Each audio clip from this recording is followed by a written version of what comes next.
ഇന്ന് നമുക്ക് ഒരു സ്പെഷ്യൽ കഞ്ഞി ഉണ്ടാക്കാം. അതെന്താണെന്നറിയോ? ഉലുവാക്കഞ്ഞി. അത് നമ്മുടെ ഒരു മെഡിസിനൽ എഫക്റ്റ് ഉള്ള സാധനമാണ് ഈ ഉലുവാക്കഞ്ഞി എന്ന് പറയുന്നത്.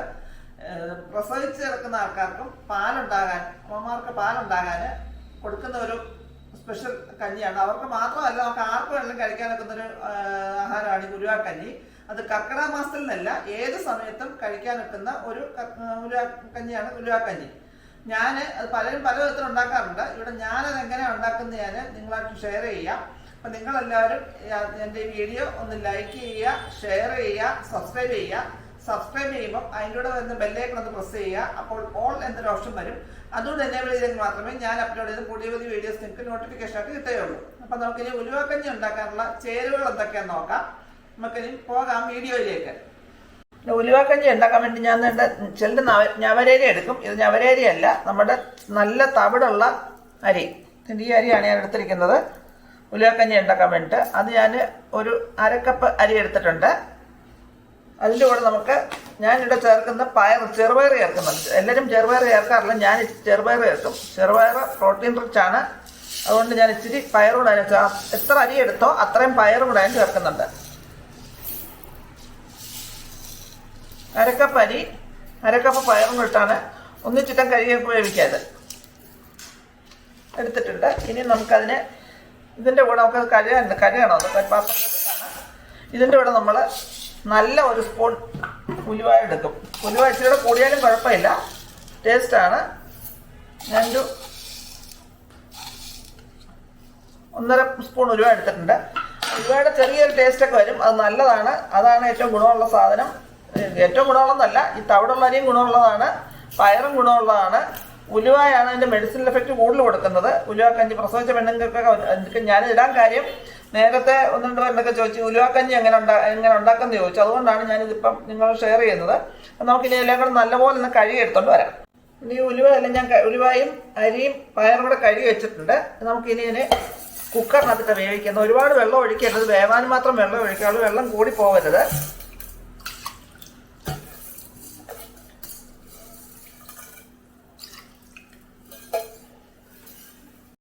ആവശ്യത്തിന് വെള്ളം ഒഴിച്ച് ഞാനത് അടച്ച് വെച്ച് കുക്കറിനകത്ത് വേവിക്കാൻ വെക്കണേ. വേവിക്കാൻ വെക്കുമ്പോൾ കുക്കറിൻ്റെ വെയിറ്റ് ആദ്യമേ ഇടരുത്. ആവി വന്നു കഴിഞ്ഞ ശേഷം വെയിറ്റ് ഇടാവും. ഞാൻ ഉണ്ടാക്കുന്ന രീതിയാണിത്. വെയിറ്റ് ഇട്ട് ഉണ്ടാക്കുന്നവരുണ്ടാകാം. ഞാൻ ഉണ്ടാക്കുന്ന വെയിറ്റ് പിന്നീട് എടുത്തുള്ളൂ. നമുക്കിത് തിളച്ച് ആവി വന്നു കഴിയുമ്പം വെയിറ്റ് ഇട്ടേച്ച് ആ വിസിൽ വരുന്നതിന് മുമ്പായിട്ട് ഇത് ഓഫ് ചെയ്യും. അപ്പം നല്ല പരുവത്തിന് വെന്തിരിക്കും. നമുക്കിനി അത് വെന്തതിന് ശേഷം അടുത്ത് എന്താണ് ചെയ്യേണ്ടതെന്ന് നോക്കാം. അത് വേവുമ്പോഴത്തേക്ക് നമുക്ക് ഇച്ചിരി ചേരുവകൾ ബാക്കി ഉണ്ടാക്കാനുണ്ട്. അതൊന്ന് റെഡിയാക്കൊണ്ട് വരാം.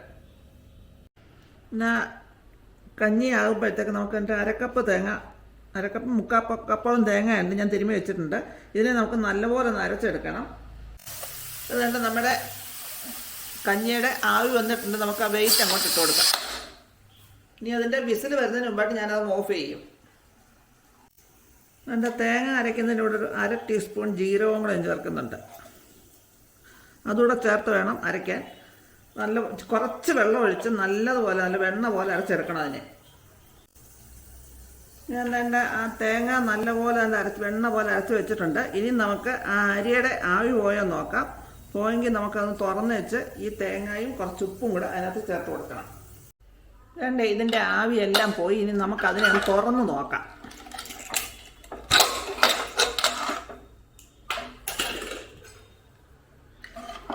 നമ്മുടെ അരിയൊക്കെ നല്ലപോലെ വെന്തിരിപ്പുണ്ട്. നമുക്കിത് ഒന്നുകൂടെ തിളപ്പിക്കും. അപ്പോൾ തിളപ്പിക്കുന്നതിന് മുമ്പായിട്ട് നമുക്കതിനകത്തൊക്കെ അരച്ച് വെച്ചിട്ടും തേങ്ങ ചേർക്കാം.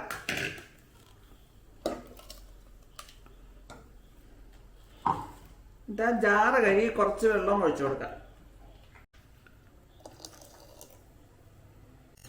ഇപ്പം നമ്മുടെ കഞ്ഞി തേണ്ട ഈ ലൂസിലിപ്പുണ്ട്. നമുക്കിനി ഒന്നുകൂടെ തിളപ്പിക്കുമ്പോൾ ഒന്നുകൂടെ കുറവും അത്.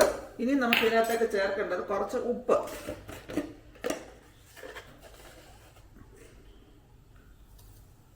ഉപ്പ് കുറച്ച് ചേർത്താതെ വേണമെന്നുണ്ടെങ്കിൽ നമുക്ക് പിന്നെ കഴിക്കാൻ നേരത്തെ ചേർക്കാം. പിന്നെ ഞാൻ കുറച്ച് ഉള്ളി ചേർക്കുന്നുണ്ട്. ഉള്ളിന്ന് ആദ്യം ചേർക്കേണ്ടതായിരുന്നു, പക്ഷെ ഞാൻ സാധാരണ പറയുന്ന പോലെ തന്നെ മറന്നുപോയി ചേർക്കാൻ ആദ്യം. അപ്പോൾ നമുക്കിനി ഇതുകൂടെ ചേർത്ത് ഒന്ന് തിളപ്പിച്ച് കഴിയുമ്പോൾ ആ ഉള്ളി അങ്ങ് വെന്തോളും. നമുക്കിനി ഒന്നുകൂടെ ഒന്ന് അടച്ച് വെച്ച് ഇതുപോലെ വേണമെങ്കിൽ ഒരു വിസിൽ അടുപ്പിക്കാം, അല്ലെങ്കിൽ വിസിൽ കഴിഞ്ഞ് തൊട്ടുമ്പോൾ ഓഫ് ചെയ്യുകയും ചെയ്യാം. നമുക്കിനി ഒന്നുകൊണ്ട് കത്തിക്കാം.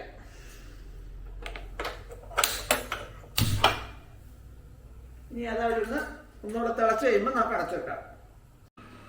അങ്ങനെ നമ്മുടെ ഉലുവാക്കഞ്ഞി റെഡി ആയിട്ടുണ്ട്. ഇനി നമുക്ക് ഇതിനെ ടേസ്റ്റ് ചെയ്ത് നോക്കാം.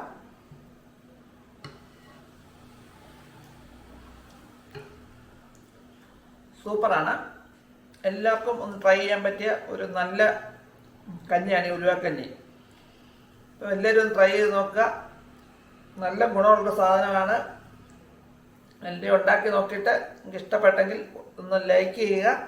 പിന്നെ നിങ്ങളുടെ വിലയേറിയ അഭിപ്രായങ്ങളും നിർദ്ദേശങ്ങളും കമൻറ്റ് ബോക്സിൽ രേഖപ്പെടുത്തുക. ഇനി പുതിയൊരു വീഡിയോ കൊണ്ട് വരുന്നവരേക്കും ബൈ.